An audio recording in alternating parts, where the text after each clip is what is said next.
Floating boat dosa वाला।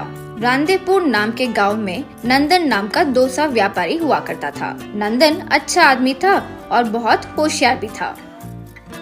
एक दिन नंदन उसके पिता राम जी के पास आकर, पिताजी, दिन ब दिन डोसा व्यापार में लाभ घटता ही जा रहा है, इसलिए हमारे पुराने नाव में मैं गांव-गांव जाकर व्यापार करने का सोच रहा हूँ। लाभ का क्या है रे, हमारे निवेश के पैसे तो आ ही रहे हैं ना। देखते हैं दूसरा कोई व्यापार के बारे में भी सोचते हैं। हमारे दूसरे व्यापार के लिए अब निवेश के पैसे कौन देगा पिताजी? अब तक हमने जो उधारी नगेश से ली है वही नहीं चुका पाए। ठीक है रे, तुम्हारी मर्जी। नंदन अपना पुराना बोट रिपेयर करके नदी के किनारे उस पर डोसा बनाना शुरू किया।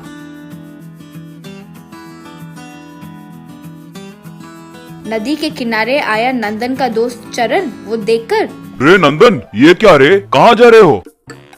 गरम गरम डोसा, एक डोसा 5 वरा। बोलो बनाओ क्या? क्या बात कर रहे हो रे, नाव पर डोसा क्या है? ठीक है, एक डोसा दो। चरण को डोसा देते हुए नंदन, रे, मैं गांव-गांव यू बोट पर जाकर डोसा बेचूंगा। मैं आऊं जब तक पिताजी का ध्यान रखना। ठीक है रे, जल्दी आ जाओ। वैसे डोसा बहुत स्वादिष्ट था रे।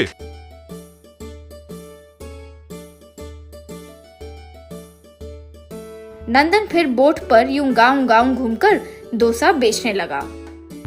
कुछ दिनों बाद पैसों का हिसाब करते हुए नंदन अपने मन में, अरे, इतने गांव घूमकर डोसा बेचा, फिर भी हाथ में उतने ही पैसे आए। पता नहीं कब अच्छे पैसे कमाऊंगा, लेकिन नहीं, हार नहीं मानूंगा। ये आने वाले गांव में 4-5 किस्म के घोल खरीद कर 4-5 नए टाइप्स के डोसा बनाऊंगा। यूं सोचा।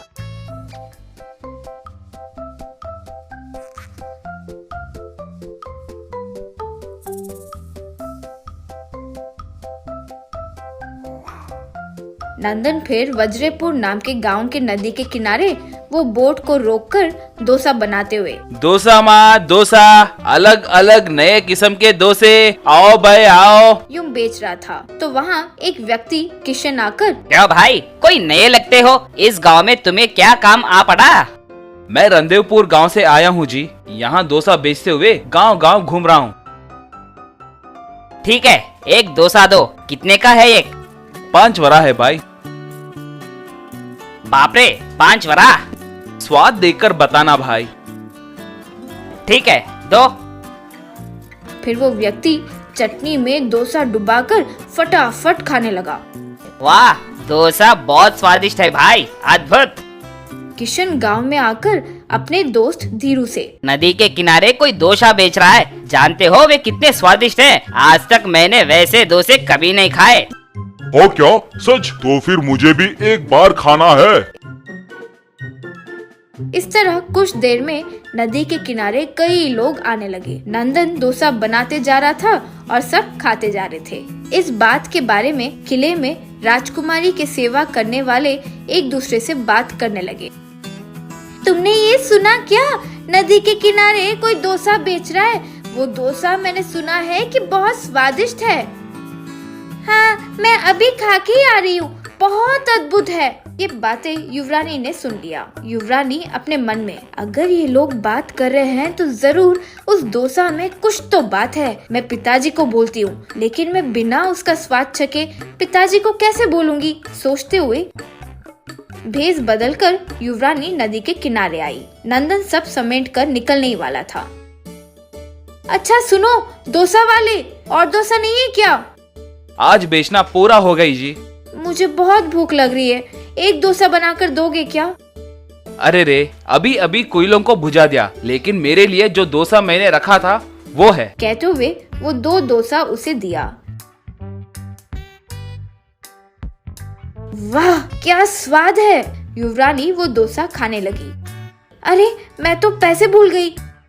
कोई बात नहीं जी, वैसे भी मैं वो बेचने नहीं रखा था, खुद के लिए ही तो रखा था ना। युवरानी अपने पिता यानी राजा से, पिताजी, यहाँ एक डोसा व्यापारी आया हुआ है, उनके हाथ का डोसा बहुत स्वादिष्ट है। आपको खाना है तो मंगवाऊं क्या? मैंने खा लिया है पिताजी, स्वभाव में भी वो बहुत अच्छा इंसान है। अगले दिन राजा नंदन को बुलाकर कल से आप हमारे राज्य में खाना बनाइए। जरूर महाराज। राजा फिर एक पोटली भरकर सोने के सिक्के नंदन को देते हुए ये लीजिए। धन्यवाद महाराज, आप मुझे 2 दिन की छुट्टी दोगे तो मैं अपने गांव जाकर आता हूँ और काम पर लग जाता हूँ।